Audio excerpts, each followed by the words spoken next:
Atenas, Esparta y su relación con Estados Unidos y la URSS. La historia se repite, eso es un hecho.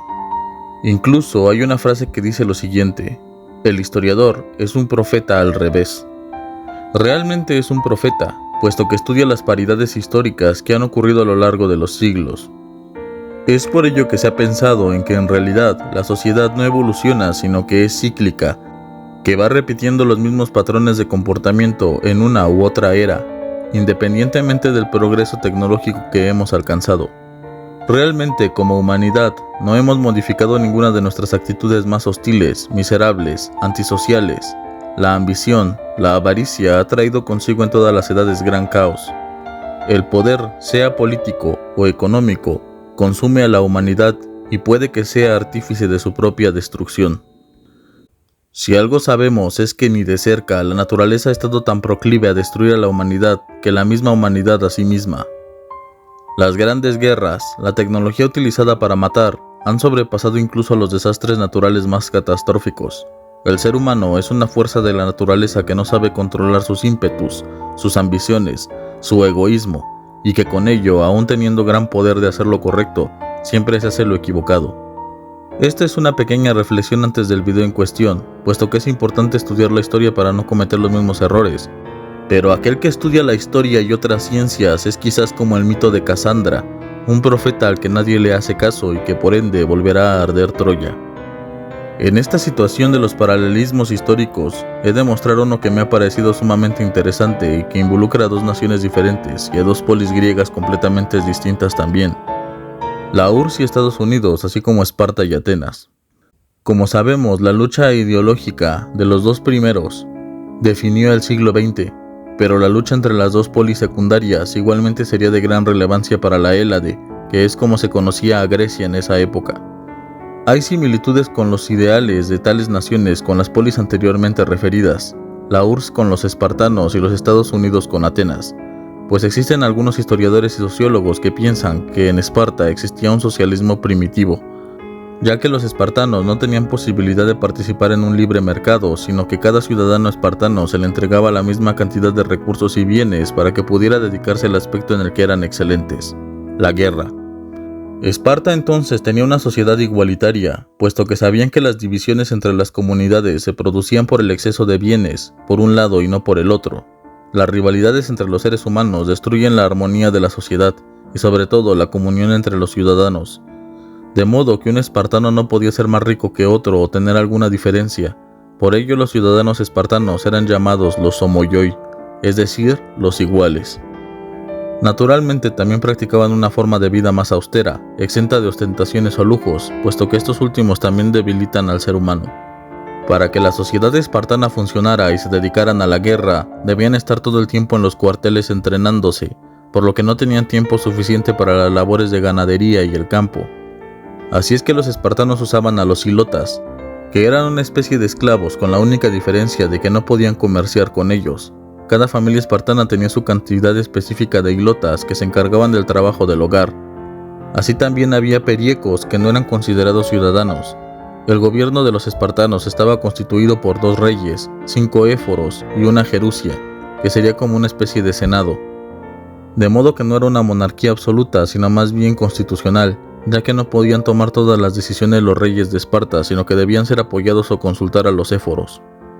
La forma de gobernar Esparta era interesante, porque si bien sabemos de la existencia de las monarquías en donde solo hay un rey, que es lo más común, en Esparta había no solo un rey sino 2. Esto quizás haga pensar que habría una especie de problema en la unidad o cadena de mando, porque no había un solo rey que tomara las decisiones. Pero también tenía sus ventajas o beneficios, por ejemplo, que un rey podía no estar de acuerdo con las ideas del otro, de modo que esta diferencia de opinión pudiera impedir que existiera un gobierno tiránico en Esparta, en el que solo uno tome las decisiones, aparte de las instancias que ya he mencionado con los éforos y la gerusia. Por otro lado, Atenas, la cuna supuestamente de la democracia, dividió el poder entre los 3 arcontes, el arconte Polemarca, el arconte Basileus y el arconte Epónimo. Era una sociedad más liberal en muchos aspectos, pero a diferencia de los espartanos, las mujeres no tenían presencia política ni una gran participación en la sociedad, y eran responsables de ella sus esposos, hermanos o padres. Aún pese a que la democracia estaba instaurada en Atenas, los sobornos, la corrupción estaban también presentes desde sus orígenes. Sin embargo, la estabilidad económica les permitía vivir con mayores lujos, además de tener diversos filósofos y artistas cuya posición económica les permitía a la vez dedicarse a estas actividades.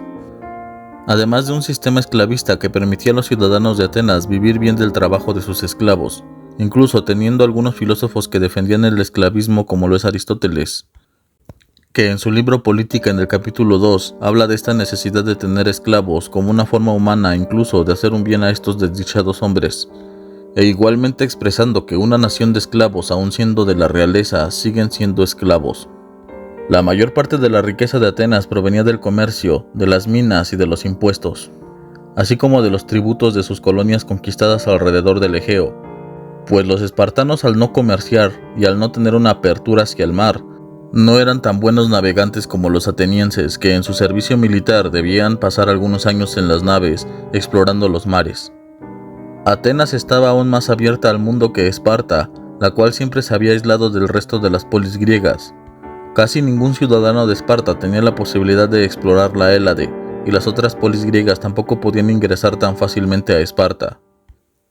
La división entre estas dos naciones se produjo alrededor del siglo IV a.C., cuando se dividieron, al igual que lo haría la URSS y Estados Unidos, en dos grandes bloques. Por un lado, la Liga de Delos, conformada por Atenas, Egina, Bizancio, Quíos, Lesbos, Lindos, Naxos, Paros, Samos y Tasos, así como otras polis menores. Por otro lado, la Liga del Peloponeso, que estaba dirigida por Esparta. Los miembros serían Tegea, Corinto, Sición, Epidauro, Fliunte, Alias, Megara, Egina, Trecen, Hermión, Elis y Mantinea. La Liga de Delos se había creado con el objetivo, según los atenienses, de realizar una guerra de castigo en contra de los persas que habían arrasado la ciudad de Atenas y parte de Grecia durante las guerras médicas. De modo que Atenas requería soldados, barcos y recursos económicos. Así es que todos los miembros de la Liga de Delos debían aportar a los atenienses esos barcos, soldados o recursos económicos. Evidentemente, al ser Atenas la que convocaba, sería también la administradora de los recursos de la Liga de Delos. Aquí es donde entra el parecido más grande de Atenas y Estados Unidos, puesto que para los atenienses, su ciudad-estado era la defensora de la democracia en el mundo griego y los mayores representantes de la misma. Esta democracia solo era para su propia polis, porque a los miembros de la Liga de Delos no les fue tan bien con la alianza que formaron con la supuesta representante de la democracia y la libertad. Pasó el tiempo y Atenas apenas si hacía algo del proyecto por el cual se había formado la Liga.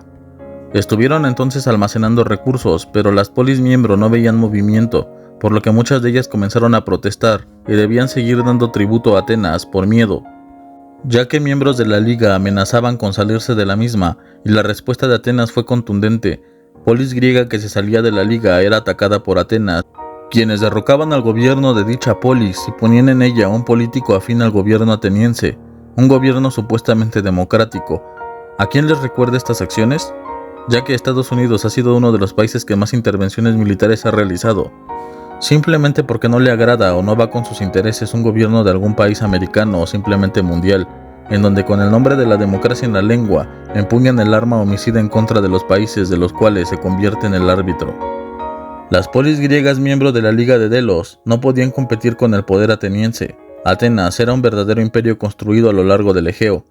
Pronto la riqueza que la Liga había aportado pasaría de Delos a Atenas directamente. Entonces las polis griegas miembros de la Liga de Delos solo seguían en este acuerdo por el miedo y la represión que podían sufrir por los atenienses, sin saber cómo escapar del gobierno cruel de Atenas. Sin embargo, es curioso que en aquella época Atenas entró en un gran esplendor, construyendo templos, palacios, estatuas con los recursos aportados por los miembros de la Liga de Delos. Incluso si se piensa en la construcción del Partenón, fue con recursos de sus aliados. Mientras Atenas disfrutaba de un gran esplendor en la época de Pericles, más polis griegas tenían la intención de separarse y buscar alternativas. Según el académico griego Ángeles Vlachos, esta fue una de las malversaciones más grandes de la historia, aunque permitiría la creación de las obras artísticas más grandes de todos los tiempos. Aunque los atenienses ya no combatían contra los persas, seguían exigiendo el impuesto a las polis dentro de la liga, pues se justificaban diciendo que sus barcos los protegían de los ataques persas, por lo que se cumplía con lo que pagaban los aliados. Algo muy parecido con la OTAN y Europa, los defiende, pero ¿a qué costo? Atenas hacía uso de los contingentes aliados para sus propios intereses e invasiones, pues no los utilizaba en contra de los persas, sino en contra de sus propios enemigos de otras polis, como lo haría más tarde en la guerra del Peloponeso. La libertad y la igualdad iniciales se convirtieron en esclavitud, y Atenas exigiría a sus aliados lo que habrían tenido que pagar, o incluso más, si se hubiesen rendido ante los persas. Atenas también intervenía en sus asuntos internos, intentando sustituir la oligarquía de las polis por lo que consideraban una democracia más fiable, y en el año 465 a.C., los atenienses obligarían a Eritras a aceptar una constitución redactada por los mismos atenienses, y en la que incluso los funcionarios debían de jurar lealtad a Atenas. ¿A quién le recuerda este comportamiento?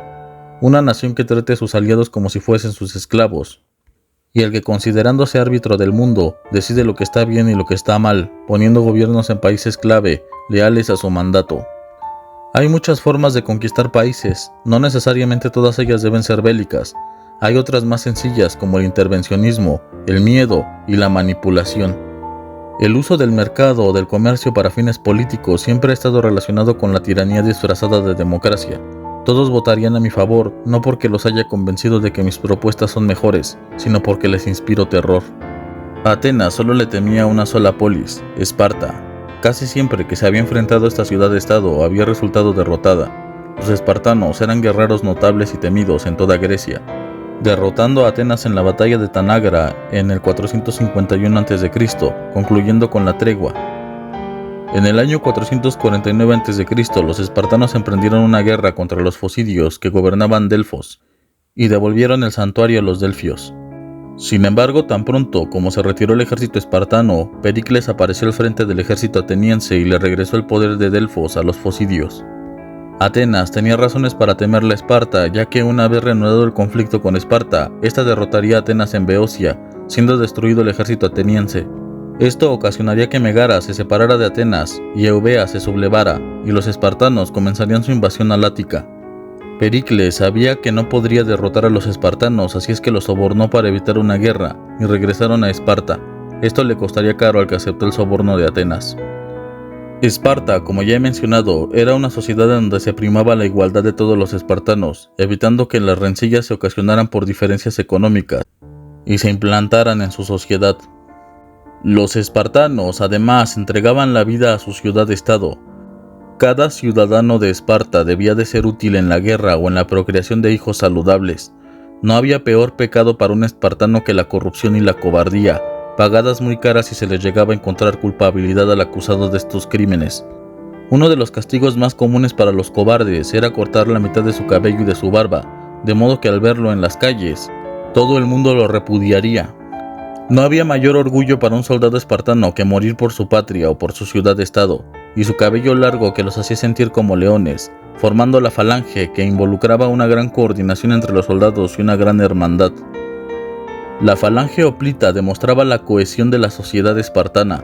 El escudo de un espartano no lo defendía a él, sino a su compañero, formando verdaderas unidades casi impenetrables de escudos. Los espartanos por ello eran admirados y reconocidos a lo largo de la Hélade, inclusive por los mismos filósofos de Atenas y de otras partes de Grecia, mostrándolos como verdaderos ejemplos de ciudadanos que dan la vida por su nación. Un pueblo así debía ser un pueblo perfecto, que despreciaría las riquezas y que abrazaba la austeridad, y que mediante la disciplina y el entrenamiento lograrían formar soldados invencibles. Pues el legislador de Esparta fue Licurgo, que era tenido como uno de los 7 sabios de Grecia. Su ágoge, que consistía en un entrenamiento desde niños para una vida militar disciplinada, era la envidia del mundo, pero este entrenamiento era muy duro y los más débiles morirían sin llegar a formar parte de las filas de los iguales. Que a la edad de los 30 años, los jóvenes bien entrenados y pasando todas las pruebas estaban listos para unirse al ejército espartano. Frases como, los espartanos no preguntan cuántos son, sino dónde están, o vuelve con tu escudo o encima de él, así como, forastero, ve y dile a toda Esparta que aquí yacemos obedientes a sus mandatos. Sencillamente nos dejan en claro cómo era Esparta y la visión que tenían de ella en la Hélade, quienes no olvidaban el sacrificio del rey Leónidas y de su guardia de 300 hombres, reteniendo el ejército de Jerjes, sabiendo bien que morirían. En la batalla de las Termópilas era evidente que había más de 300 hombres, Algunos estiman que era una fuerza conjunta de 7.000 aliados griegos, junto con los 300 espartanos y su rey. Pero al final, cuando Jerjes encontró con ayuda de Efialtes la ruta que rodeaba la posición griega, los únicos que se quedaron a defender la retirada de los griegos fueron los espartanos, conscientes de que no sobrevivirían. Finalmente, en el 445 a.C., la paz de los 30 años se vio interrumpida a tan solo 14 años del pacto, siendo esta la Segunda Guerra del Peloponeso, que duraría alrededor de 27 años, en donde se produjo la completa destrucción del poder ateniense, la desintegración de su imperio y el establecimiento de la hegemonía espartana en Grecia. Estas divisiones internas eran provocadas por los mismos persas, según se cuenta, para evitar que Grecia se uniera en su contra, pues después de la guerra del Peloponeso, toda Grecia quedó debilitada, logrando esta máxima militar de divide et impera, divide y vencerás, según Plutarco. Después de la muerte de Simón, ningún líder griego llevó una acción militar brillante contra los bárbaros. Los griegos se volvieron unos contra otros como resultado de las incitaciones de demagogos y belicistas. No había nadie que actuara como mediador, por lo que libraban guerras internas entre ellos. Estas palabras son muy interesantes y creo que nos dejan una importante lección, que es cómo se esfuerzan algunos en dividirnos, en hacer que nos dividamos en bandos para poder destruirnos internamente y evitar que el ser humano se una para causas que en realidad sean relevantes, y no solo a favor de los intereses de unos cuantos. Sin dudas, Grecia debería de ser uno de los ejemplos de lo que ocurre cuando estamos unidos y de lo que pasa cuando nos separamos por diferencias que ni siquiera son nuestras, sino que son impuestas y heredadas sobre mentes que sin una pizca de raciocinio de reflexión caen en las intenciones nefastas de personas miserables. Finalmente, con la derrota de Atenas, Esparta se consagró como uno de los poderes más grandes de la Hélade y mantuvo su hegemonía. ¿Pero a qué costo? Los espartanos impondrían un gobierno en Atenas, el conocido como gobierno de los 30 tiranos.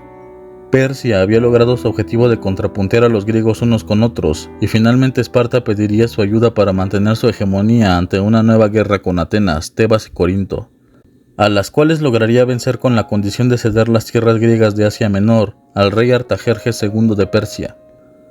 Atenas formaría una nueva liga en el 377 a.C., pero ya no recuperaría su poder. Conclusión. Como vemos, podemos en la antigüedad encontrar réplica de las acciones que el ser humano hace en la actualidad.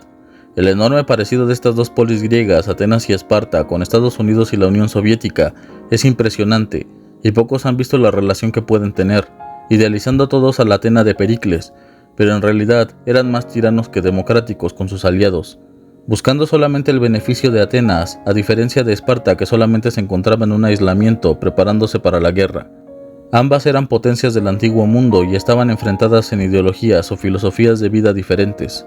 Por un lado, los espartanos siendo más guerreros que poetas y filósofos, mientras que Atenas proliferaba en estas cuestiones.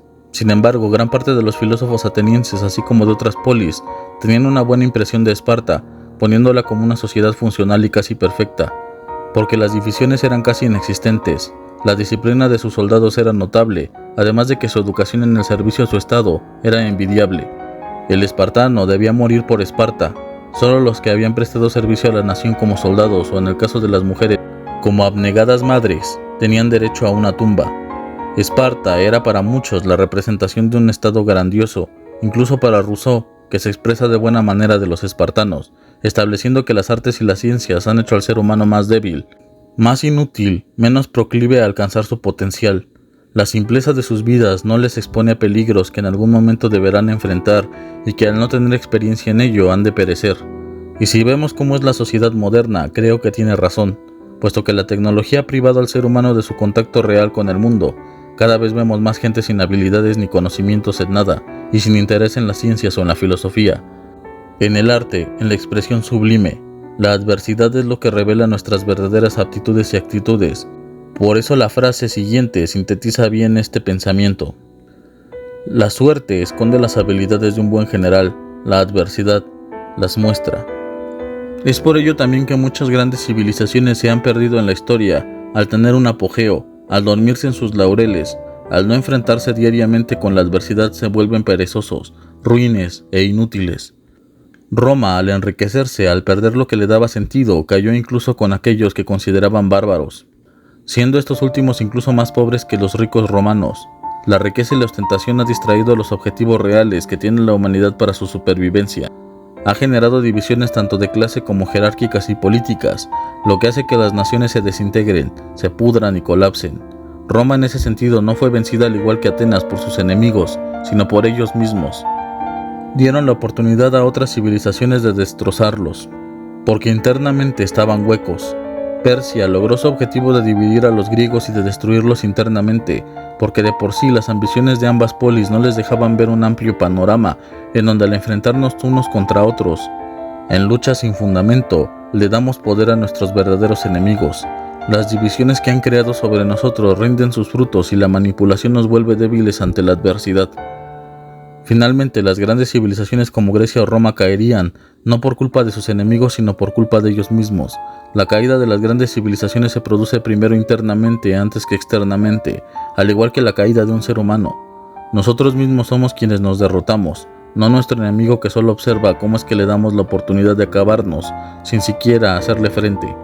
Una máxima del arte de la guerra: ganar sin luchar. Las guerras mejor ganadas son aquellas que no se han producido. Con mera manipulación y espionaje se puede derribar un imperio. Si no se toman las lecciones de la historia, estas vuelven a repetirse. Es por ello que existe la frase: la historia se repite porque nadie puso atención la primera vez. Los sucesos que vivimos aún puedan parecer nuevos, son semejantes a otros que ya han ocurrido con anterioridad. Prueba de ello es este conflicto entre las dos polis más poderosas de la Hélade, Esparta y Atenas, así como la guerra entre las dos naciones más poderosas del siglo XX, Estados Unidos y la Unión Soviética. Si el video te gustó, por favor dale like y suscríbete. Comenta tus impresiones. ¿Tú sabías sobre este acontecimiento ocurrido en la antigua Grecia? Dime cuáles son tus impresiones al respecto. Abajo en los comentarios podrás expresarte. Sin más por el momento me despido. Hasta pronto.